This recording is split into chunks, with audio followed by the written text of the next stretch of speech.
forume canke ikwirikize itegeko ryo mu 2017 rigenga amashirahamwe adaharanira inyungu.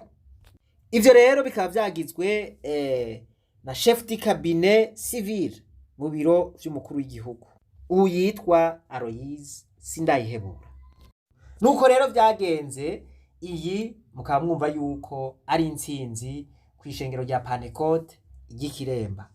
Kubera iki? Kubera ryasubiranye uburenganzira bari baryatse. Aho rero mwahora mwumva zuguru ibintu bicangana, abakristo ntibamenye biriko biraba batebagabo.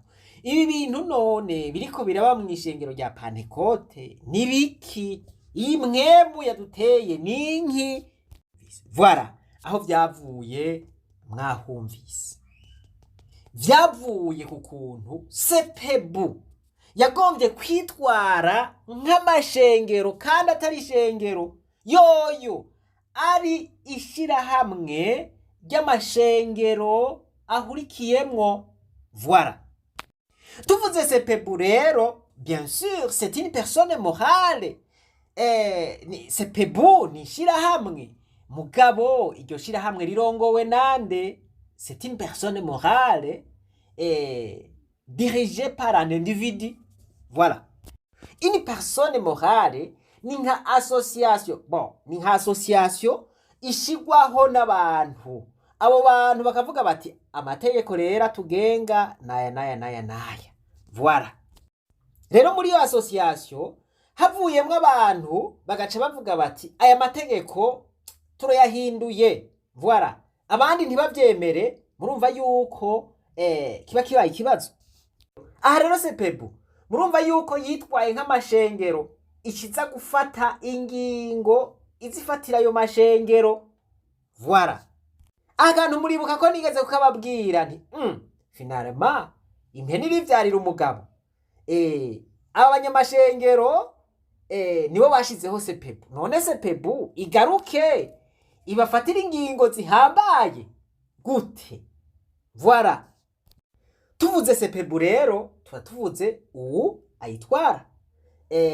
Twaravuga yuko ibibazo vyose bishobora kuba biriko birategwa nawe. Kumbure bamwe ntibadutahura, biyumvira yuko hari ico twoba dupfa canke tubifisemwo inyungu kanaka, ariko suko bimeze. Ukuri rero bene data kuzokwamara ukuri, kandi haraho kubabaza ndabitahura, ariko nta kundi nyene urumva kuguma rukuri. Ngarutse inyuma gatoya, ibintu vyatanguye guparangana neza na neza igihe manda ya Pasteur Nicola ariwe atwara sepebu kino gihe yahera, aho kwitegura kugira ngo abise abandi nkuko vyari bisanzwe bitegekanijwe mu rutonde, aca agumaho. Murumva yuko yaciye agerageza guhindura amategeko. Voilà, amategeko amukingira kuguma hahandi, ahubwo no kugira igitutu canke ubutegetsi ku bandi. Ibi rero biri mu vyatumye abanyakiremba baca bagira bati eka ibi ntivyoshoboka, amategeko siko avuga.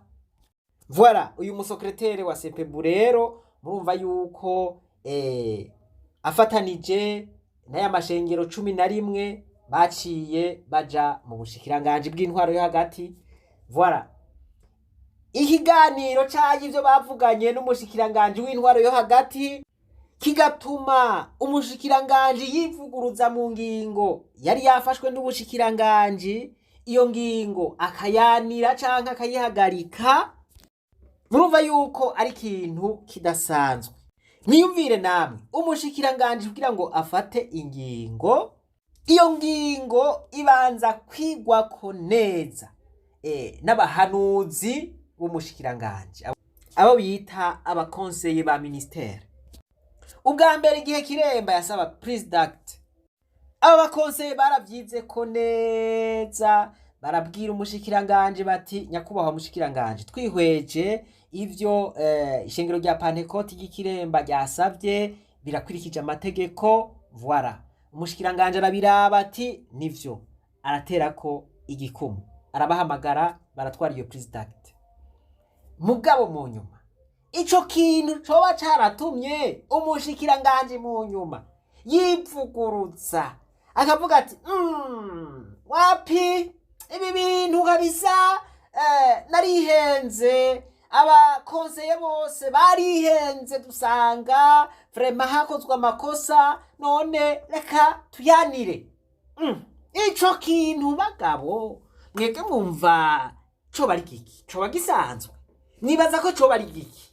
Nko muri komantere mwebwe mwoshobora kumbure kuvuga ico kintu, ico mucibaza ko, nibaza ko ico kintu ari giki? Ico kintu cotuma umushikiranganje yafashe ingingo ihambaye agashira ku ikidodo c'igihugu, mu nyuma agashavuga ati wapi usinye ni wasinyura kabisa, oya ndabihinduye. Nibaza ko ico kintu coba ari giki? Nibaza ko ari inguvu zahe zotuma umushikiranganje akora ivyo? Uko biri kose abarundi barawuciye ngo uheza kugoka ibigori bigaca vyera, kandi ngo umugabo yihindukiza mu kirago ntiyihindukiza mu ijambo. Abarundi bari baciye ubwenge cane. Umuntu yihindukiza mu ijambo arakunda guta mu ngorane, guta mu kaga abantu, arakunda guteranya abantu cane. Abantu kenshi ukunda gusanga bagira ibintu hamwe n'ivyo, bakihindukiza mu ijambo, mwari mwumvikanye iki bagaca bihindukiza ngo oya ngo wapi ivyo ntavyo twavuganye, ngo ivyo ntavyo nzi. Abantu nk'abo baba ari abantu babi cane, baba ari abantu bataryoshe kubana, baba ari abantu batarondera canke batitaho neza y'abandi, aba ari abantu bironderera nyene ivyabo, inyungu zabo, voilà, ivyo bashira mu nda zabo gusa. Bo ibi reka tubivuge, tuvugisha ukuri nuko nyene bimeze. Navuze nti uheza kugoka ibigori bigaca vyera. Mwiyumvire rero, mwishize mu kibanza c'umushikiranganje yahejeje gufata iyo ngingo y'akarenganyo, voilà, ingingo donc yafashe bidakenewe, ingingo yafashe kumbure kubera za nguvu mutarambwira, za nguvu ntavuze, voilà, hanyuma bica bishikira umukuru w'igihugu. Iyo dosiye aca yifata mu minwe, ivyo yagize vyose aca bicisha mu murongo ati ndavuze yuko aba bantu basubiza uburenganzira bwabo. Quelle sorte d'humiliation? Voilà, iki ni kintu bita humiliation. Voilà, umushikiranganje iyaba yari uwundi yari kuba yatanze imihoho kera, kuko ibi bintu yagize ni ibintu biteye isoni cyane. Ahubwo hari hakwiye kuba amatohoza yimbitse, hakamenyekana izo nguvu zatumye afata ingingo itabereye, izo nguvu zatumye ahindura ivyo leta yari yashinze, voilà, ivyo ubushikiranganje bwari bwashinze agaca bihindura. Mbega abakonseye muri ministeri yoba yarababajije, boba barasubiye kuvyiga ko bakabona vy'ukuri byari bikwiye? Mbega yoba yabigize ku giti ciwe, yoba yabigize agomba kuronka inyungu izahe? Voilà, izo nyungu rero akaba arizo zimenyekana. Voilà, izo nguvu yaronse kugira ngo ashobore guhindura ivyo bintu zikamenyekana, abanyagihugu bose bakazimenya. Kuko abantu nk'aba bagiye barabandanya kugira ibintu nk'ibi, murumva yuko atahantu na hamwe twofa twarashitse. Raba rero kuntu umukuru w'igihugu usanga imanza zaramubanye ibihumbi n'ibihumbi. Voilà, kubera iki? Abantu kumbure baragiye mu masentare niho batunganirije, bagize recours à révision kumushikiranganje. Raba bashikiranganje rero, mu gihe hari abashikiranganje bameze nka mwene uko, murone ingene bica bigenda. Voilà, baragukasiriza ngaho nyene, voilà, dosiye igaciherera ngaho nyene abama bagiye baba bagiye. Umushikiranganji hari ingufu kanaka yaronse zukubizibira canke zukuvyanira canke voilà zukudacisha ukuri kuri. Izo ngufu mwibaza ko ari izahe? Ntazo navuze, ariko ndazi yuko muzihoza muzizi. Nagombye ko ari mwe muzivuga, ndazi yuko muzizi.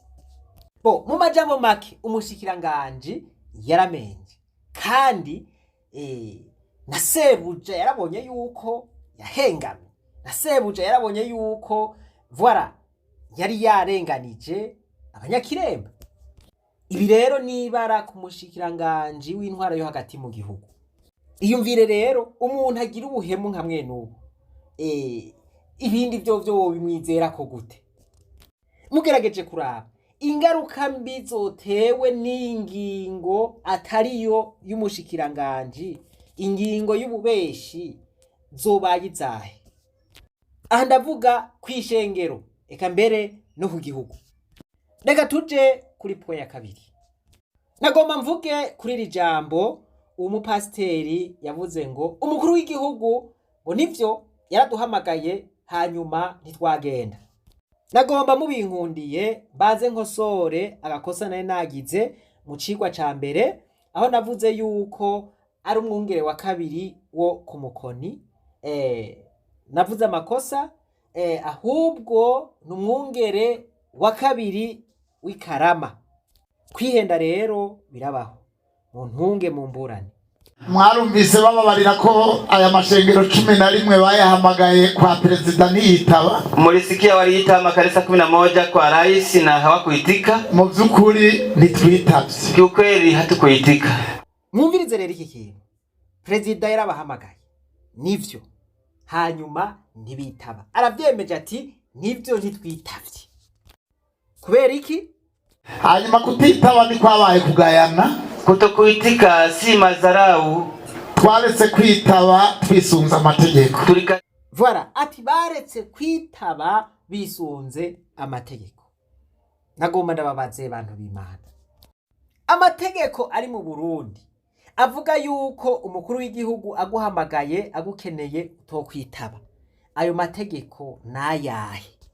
Aha, harimwo abantu bize amategeko, harimwo abavoka, harimwo abacamanza, harimwo n'abandi bantu bize cyane. Ayo mategeko mwibaza ko ari ayahe abantu b'Imana? Reka tuje ku ntwaro ya cami. Umwami aguhamagaye akagutumako nk'uko nyene byagenze, hanyuma ukanka uti jewe singenda, vyaca bigenda gute? Murabivuga muri komanteri. Vyaca bigenda gute? Vyaroroha? Baca bakwita gute? Aha ntivyumvikana ukuntu bokumvira amategeko y'utwara sepebu hanyuma bakareka kumvira umukuru w'igihugu.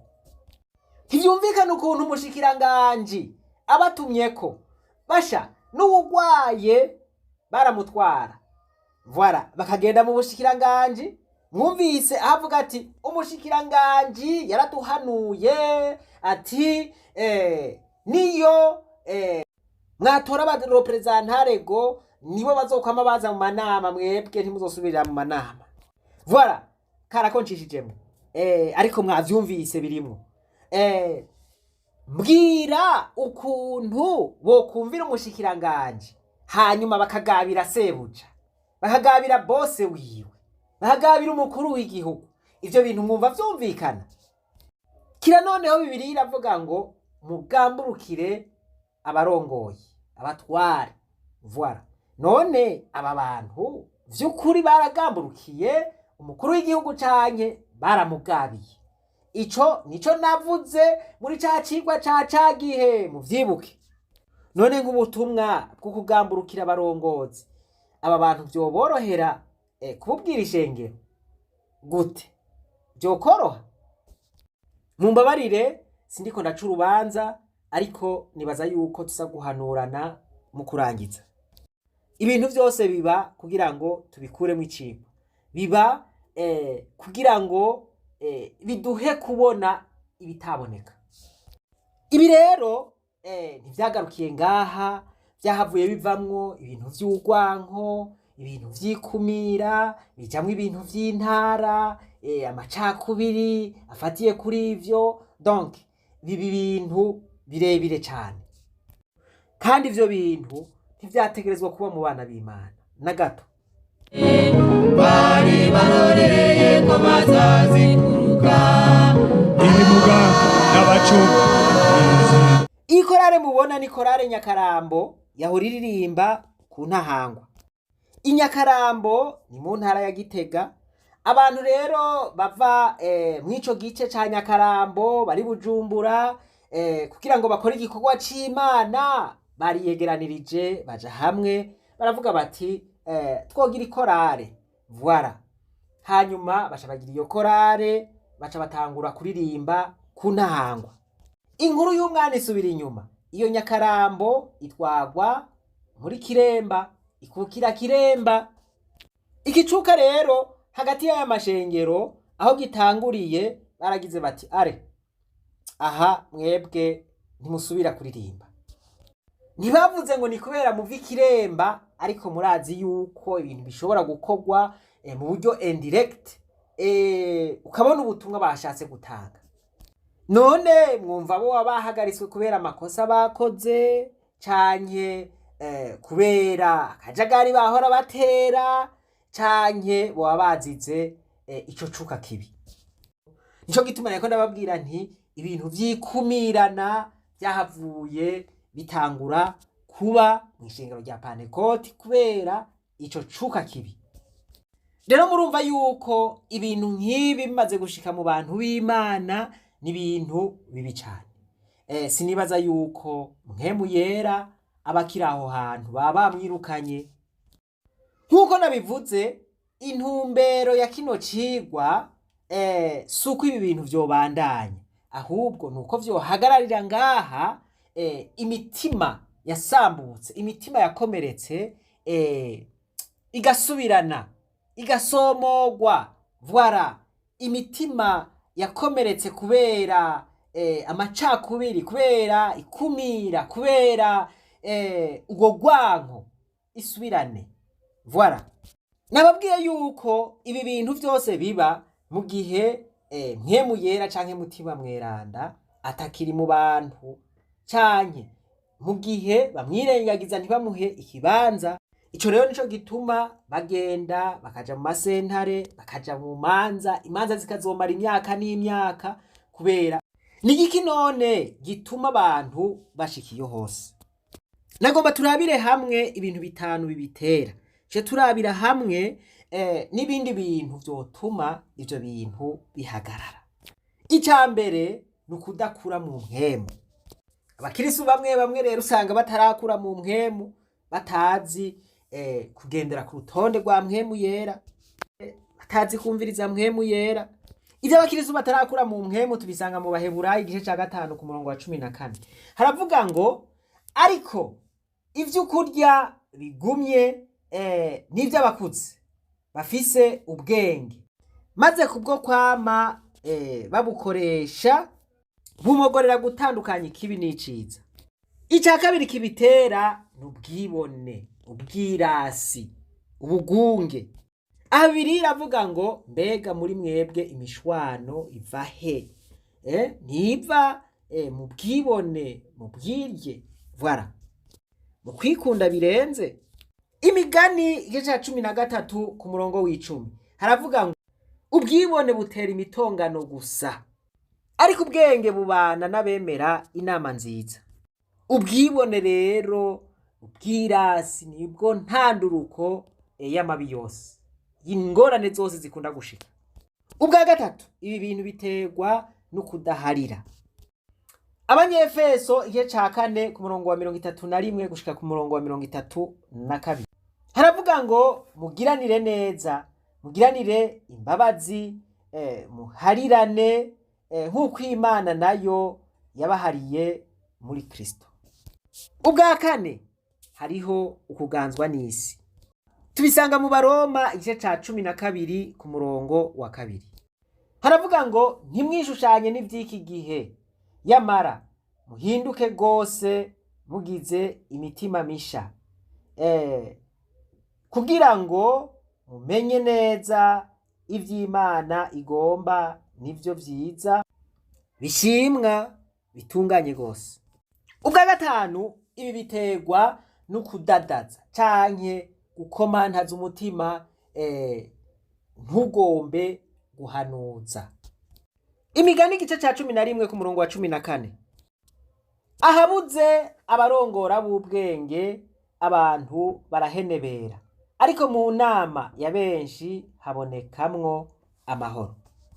Voilà, murumva yuko ibi bintu vyose mvuze ngaha ugerageje kubiraba neza birimwo mu vyateye ikicuka kibi muri Pantekote.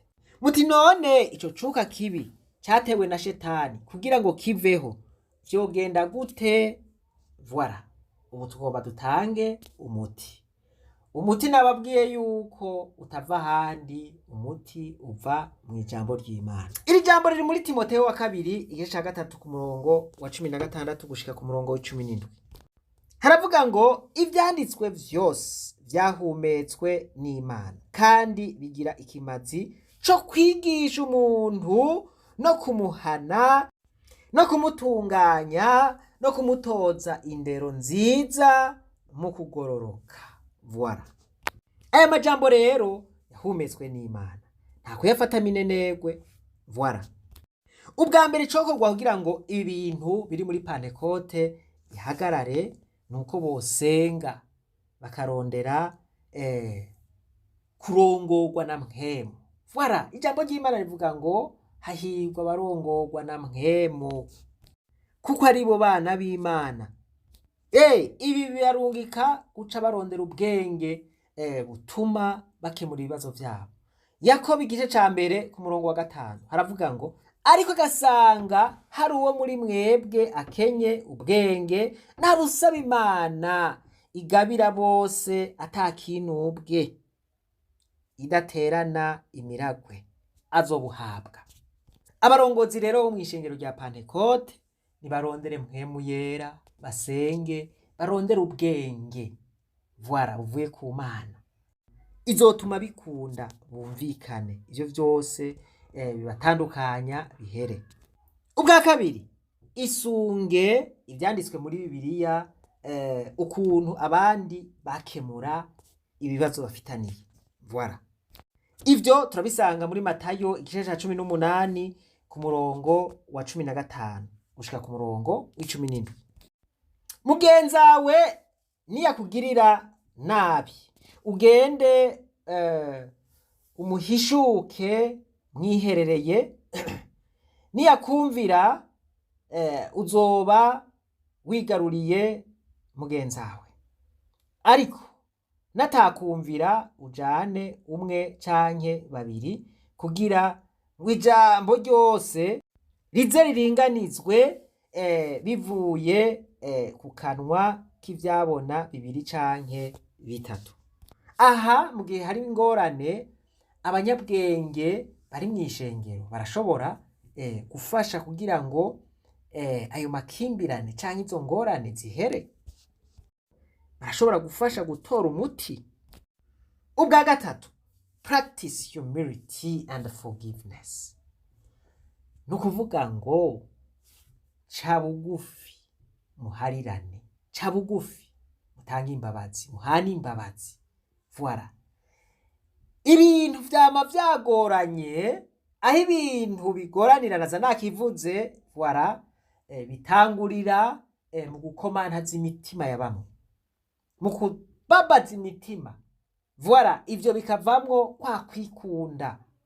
Ivyo rero bica bituma umuriro waka mw'ishengero, umuriro waka mu kibano, mu bantu. Kudaca bugufi ni ikintu kibi cane. Rero murumva yuko abantu bakwiye guca bugufi bagaharirana. Iri turabisanga mu Bikorosayi igice ca 3 ku murongo wa 13. Haravuga ngo mwihanganirana, muharirana, iyo umuntu agize icapfa n'ubundi nk'uko umwami wacu yabahariye namwe aba ariko muharirana. Voilà. Ibi bintu rero biragoye, ndabivuze nzi yuko bigoye, mugabo namwe abantu b'Imana, bakozi b'Imana, muriko muranyumviriza, twebwe abakirisu ntimusubire kutwigisha ibintu namwe mudakora. Voilà. Ahubwo mu gihe habaye ingorane gerageza muzikemure, mubwire abakirisu muti no, twisunze ijambo ry'Imana tubigisha, izi ngorane tubwirizwa kuziheza. Abakirisu bazoheza tubabonereko, no kuvuga ngo twebwe abakirisu tuzoheza tubabonereko akarorero keza, natwe tuvuge duti ibibazo vyacu turabikemura natwe. Voilà, tubone yuko bishoboka. Mugabo aha mureke kutwigisha ibintu namwe mutoshobora. Gerageza rero, ndazi ko bigoye mugabo gerageza, birashoboka. Kandi nk'abakozi b'Imana biyubaha, ivyo murashobora kubikora. Hakurangwa no kuguma mwimbana mu mizi, kuguma muyovya izo muragiye, murashobora kubikora. Izi ngorane zigahera, hanyuma ubuzima bukabandanya. Mu gihe mw'ishengero habandanije ibibazo nk'ibi, habandanije ingorane nk'izi, no mu gihugu nta mahoro abaho, kuko murumva yuko abakirisu imitima ikihagarara kandi igahagarikwa na mwebwe, ari mwebwe mwari mujejwe kuyikiza. Voilà. Aha rero mwige ku kibazo c'uburongozi. John Maxwell n'umupasiteri nkamwe yavuze ati vyose bipfira canke bikirira ku burongozi. Mu gihe mu burongozi bitameze neza, voilà, ibintu biraheza bikadabuka. Mu gihe ibintu bimeze neza mu burongozi, ibintu bigenda neza. Voilà. Mukabandanya kwikunda, mukabandanya kubona yuko ibintu vyogenda uko mubigomba, mubanje guhotorana. Voilà. Aho ibintu bizogorana kandi muzocirirwa nini. Twebwe rero abakirisu banyu tuba turi ngaha tubarabira ko akarorero keza. Voilà. Kuko urabona yuko atakuntu mwoja muri zuguru hanyuma natwe ngo ntituje muri zuguru ntivyokunda. Nimwe muri mbere yacu rero murabe ukuntu mubitunganya. Voilà. Mwumvikane, mwihanganirane, nivyo Bibiliya ivuze, kandi mukisunga ijambo ry'Imana, vyose biragenda neza. Perezida yigeze gutwara Leta Zunze Ubumwe za Amerika yitwa Ronald Reagan yaravuze ati ibibazo vyose duhura mu buzima bwa misi yose vyose bifise inyishu mu gitabo ca Bibiliya. Voilà. Iri jambo ryaranryoheye cyane. Iri jambo ryatumye nsoma Bibiliya kugira ngo ndabe yuko yoba irimwo ibibazo kanaka duhura mu buzima bwa misi yose. Jewe Bibiliya nayisomye incuro zibiri, nukuvuga kuyisoma nkayiheza. Ibanga nasanze rigoye nuko uheza kuyisoma bimwe vya mbere utakivyibuka. Voilà. Kuko ibintu vyo muri Bibiliya ni vyinshi cane, nico gituma bavuga bati Bibiliya ni shamba, ntiwoshobora kubifata ku mutwe vyose ngo bishobore. Voilà. Kwari kuraba ko vy'ukuri muri Bibiliya hari inyishu z'ibibazo duhura igihe cose. Rero nasanze Bibiliya ari igitabo gikomeye cane, hamwe tugikurikije nasanze ingorane dufise mu kibano twozihereza. Voilà. Nasanze inyishu z'ibibazo vyose ziri muri Bibiliya. Ndabaye nk'akarorero, je nize amategeko kw'ishure, nasanze amategeko yose arimwo muri Bibiliya.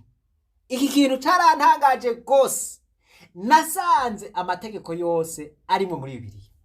Ikintu kirahambaye cyane. Abantu bakoze amategeko y'igihugu ils se sont inspirés sur la Bible. Birashoboka cyane kuko amategeko yose, sindababesha, amategeko yose nasanze arimwo muri Bibiliya. Kanatsinda Bibiliya ivuga ngo nta kintu gishasha kiriho munsi y'izuba. Voilà, irabivuga neza. Ariko kuba narasomye iyo Bibiliya si kuvuga yuko ibirimwo byose ndavyibuka. Ahubwo wumva hariho ibiguma bigusiga canke ivy'uguma utazi bituma uguma ugomba kurondera. Ariko kandi hariho umuprofesere ariko aratwigisha aratubwira ati l'important n'est pas de tout savoir, l'important c'est de savoir où tout se trouve. Ati igikomeye si ukumenya vyose ku mutwe, ati igikomeye ni ukumenya aho biri. Rero nanje naho ntaba ndabizi ku mutwe vyose, ngabo kameme mba ndabizi aho biri. Kumbura ico gihe nafatwa niyo mpwemu yo gusoma Bibiliya. Imana ariko iragira iti emuga umunsi umwe uzoshikiriza icigwa ushemwo aya majambo. Rero ni vyiza yuko wosoma hakiri kare. Nico gituma niko ndababwira nti ibintu tuganiriye ntimubifate minenegwe. Jewe ndabikuye mu ijambo ry'Imana, mu gitabo mwemera, igitabo gitagatifu. Nuko ibi bintu mukabigendera byose bizogenda neza. Ndifuza yuko ishengero ryokomera, sinifuza yuko ishengero ryotabagurika. Nuko rero bakundwa, reka ngarukirize ngaha, ariko aho noba naravuze amajambo akarishe hagira uwatsitaza murambabarira. Pawulo nawe yaravuze ati jewe nukuri ndagomba gukora iciza mugabo ikibi kikantanga imbere. Voilà, nanje hari gihe noshobora kuba nagomvye kuvuga neza, voilà, bikanyanka gasanga navuze nabi. Mumbabarire rero, ariko kandi naka kantu mukumve, umuntu wese aba ariko ararenganywa, jewe ndifadikanya nawe mu gihe mbona yuko vy'ukuri ariko ararenganywa, mu gihe mbona yuko atari mu manyanga, aho ndemera nanje nkavuba. Akarenganyo oya sindagakunda kabisa, sindagakunda na gatoya. Nuko rero muhezagirwe, Imana ibahezagire mu byanyu no mu banyu. Ntimwibagire no kugira subscribe kw'ishure ry'abarundi bose, ntimwibagire no kugira subscribe kuri ya yindi chaîne twababwira yitwa Hidden Authenticity. Ibisigaye reka twibandanize kwa rugendo rwacu, maze tugaruze umunezero Satani yatunyaze. Umuntu atarashika mu ishure ry'abarundi bose turamuhaye kaze.